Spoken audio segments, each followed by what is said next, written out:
Vaga takes the red line east.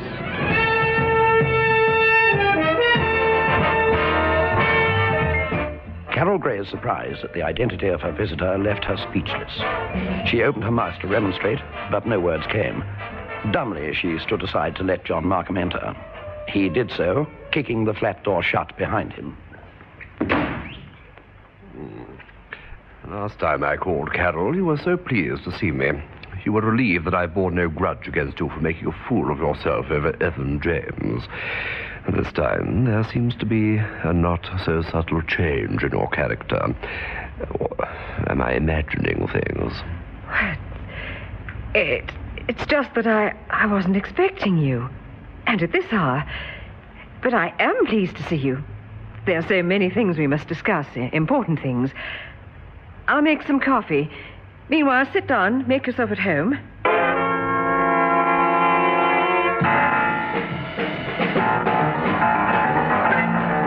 Renault Africa and their town and country dealers throughout South Africa now take pleasure in bringing you Paul Vaga Takes the Red Line East.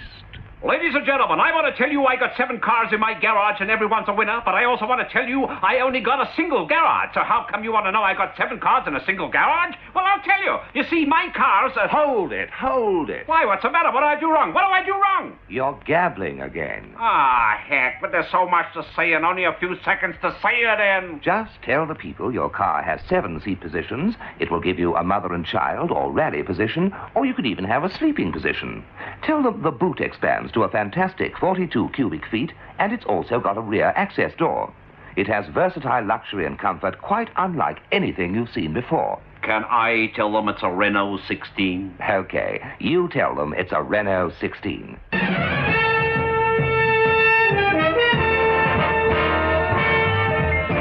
We drove directly from Kensington to Markham Mews. I knew that this was going to be one occasion on which Sir Harold Templey wouldn't mind being disturbed. True, we hadn't got John Markham yet, but we had got Lady Emily Templey. She sat silently in the back of the car, obviously very tired and overwrought. But this was hardly surprising, considering all she had gone through. We stayed just long enough to see her inside and left, promising to phone later. Then we went to the yard, where we found Chief Inspector Barker, literally in his element.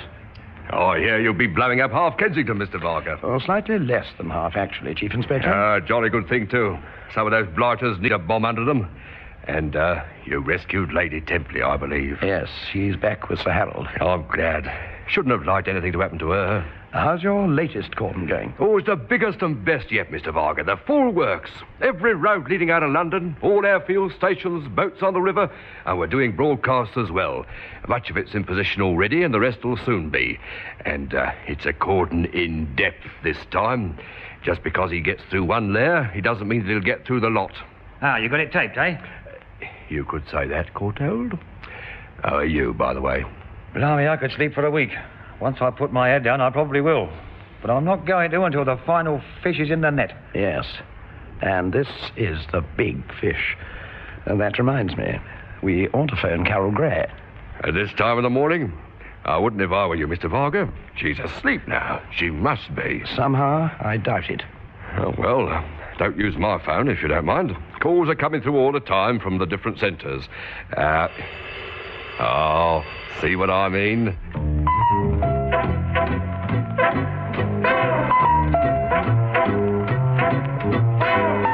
And so it was that my call to Carol Gray was somewhat delayed. Dennis Courtauld and I had some coffee in the canteen at Scotland Yard, and then went back to the room, which had been Dennis's when still assistant to Chief Inspector Barker. It was now occupied by Inspector McCullum, Barker's new deputy. I dialed Carol's number, and having let the phone ring quite a number of times, replaced the receiver. No luck, Mr. Vaga? No luck. Perhaps she's gone out. I doubt it. She may just have slipped out to get a paper. I'll try again in a couple of minutes. It is still a bit early. It's possible that she has gone to bed at last. She said she was going to wait up for your call, though, didn't she? Yes, Dennis, she did. I don't quite understand this. Oh, well, if you don't mind us staying here for a bit, Inspector. Oh, not at all, Mr. Vaga. Glad to have you. Use the phone whenever you want to. Oh, thanks. Actually, Dennis, if I don't get an answer next time, I'm going to pay the lady a call. Perhaps she's got a picture of John Markham, which will be more useful than my identikit effort. After all, they were engaged once.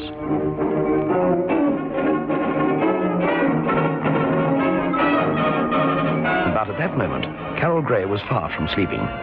She sat in the lounge of her flat, facing the man for whom half London was looking. Well, this is nice. Quite like old times. Yes. I must say you're not quite as talkative this morning as you usually are, Carol. I haven't seen that much of you lately, you know, John. No, I've been, busy. Studying for your exams. No, Carol, not studying for my exams, as you very well know. Busy running the organization which has been sending scientists to the East.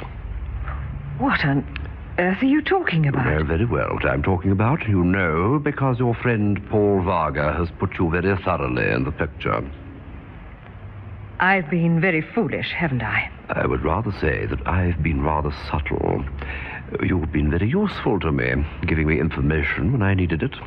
You've used me. In some ways, yes. You're a naturally talkative person, and what more natural that you should tell items of interest to your fiancé. We're no longer engaged. That's very true. But you even gave me the information I wanted the other night. Last night. I felt sorry for you. It was interesting. I talked too much. You were a good and sympathetic listener. I see now why you were so good and sympathetic. At least we're talking the same language now. At last. Why did you come here? I'm on the run, but you knew that, didn't you? I guessed it. That's why I couldn't afford to have you answer the telephone when it rang just now. I tried to make it sound romantic when I said that we didn't want interruptions. You accepted it almost too quickly. It was then that I knew you knew. I see. Looking at you sitting there, you look the same as the man I knew, but you're not. There are no points of similarity at all. It was a good performance, John. Thank you. I flatter myself that it was. Now, let's get down to business. You're not going out today. I've got to. No, you're not, and I'm not. Not until it's dark. My arrangements are made, but they can't be put into operation until tonight. I forgot to tell you. Your erstwhile friend, Paul Vaga, is in all probability dead. What? You wouldn't have heard the explosion from here, but in it died Lady Templey and quite possibly Paul Vaga, though this last is by no means certain. Still, the death of Lady Templey levels the scores just a little. You killed that innocent woman? Not exactly. Let's just say I caused her to die. You're not really human, are you? Sometimes one must be inhuman if one is to obtain the desired results. And you killed Anne? Yes. Why?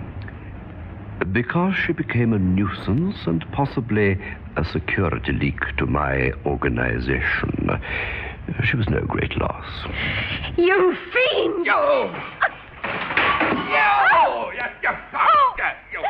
little fiend! You vixen! You! On my face with your nails. I'll kill you! Your death, Carol, will mean nothing to me. You'll be well advised to remember that. I do have many deaths on my hands now. I'd kill you straight away, only you may well prove useful to me. Now, sit down! Now, shut up and listen. Who the blazes is that? Why don't you go and see? Are you expecting anyone? I have rows of visitors at 8:30 in the mornings. Don't be clever with me. Paul! Paul! Paul! Shut up! Shut up, do you hear?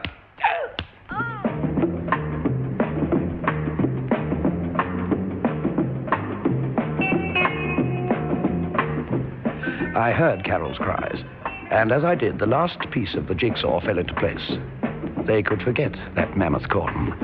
The man on duty outside Carol's flat had slipped up in some way. Our quarry was right here. I decided not to try shouldering the door down.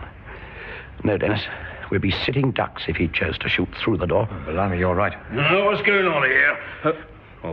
Good morning, Inspector Cordell. Get in a report to your HQ.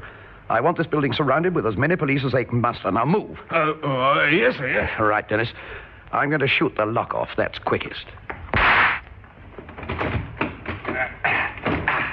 All right, Markham. Come out, wherever you are. There's no one here. Quick, Dennis. The fire escape.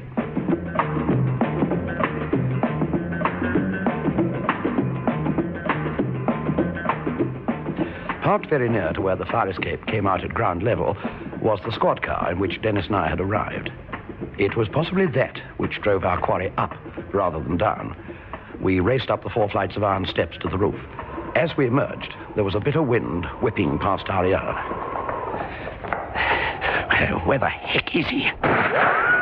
Over there. I see him. He's got Carol with him. Blimey, it's going to be tricky. What's he trying to do?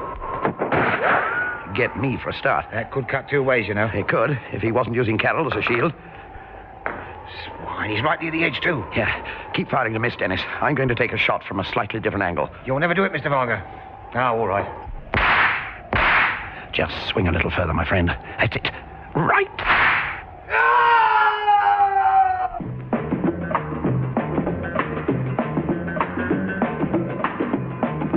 If I'd stopped to think about it, I'd never have attempted such a shot. But I did, and it worked. The impact of the bullet jerked Markham's arm away from around Carol. He took 1 step backward and lost his balance. Carol, unconscious, fell forward. And that was it.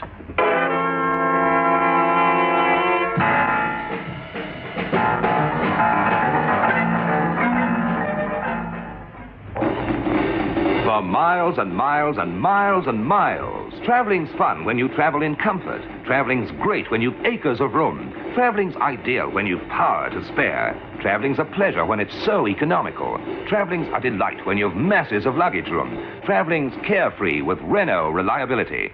Traveling's for everyone in the Renault 16, because the Renault 16 has versatile luxury and comfort quite unlike anything you've seen before. Renault 16.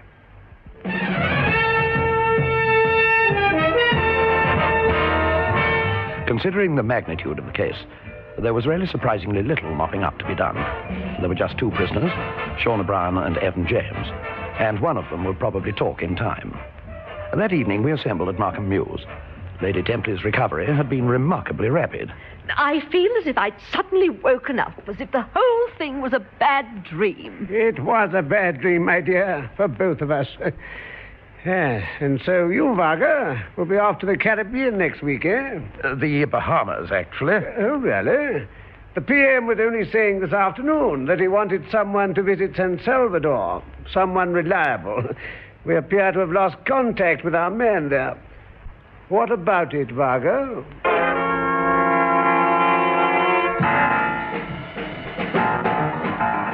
Paul Vaga Takes the Red Line East is brought to you by Renault Africa and their town and country dealers throughout southern Africa.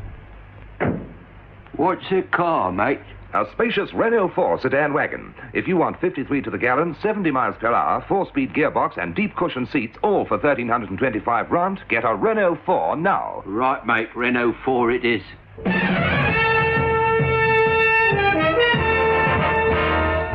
I didn't answer Sir Harold right then, but went and refilled my glass. I'd waited a long time for the luxury trip to the Bahamas via the Blue shipping line, and if our man in the Bahamas wanted to go and get lost, well, that was his affair. But in my heart of hearts, I knew that even on holiday, I'd still be on duty when I took the Blue Line west. You have been listening to the last episode of Paul Vaga Takes the Red Line East. At 10:15 on Monday, we invite you to meet Rod Steele.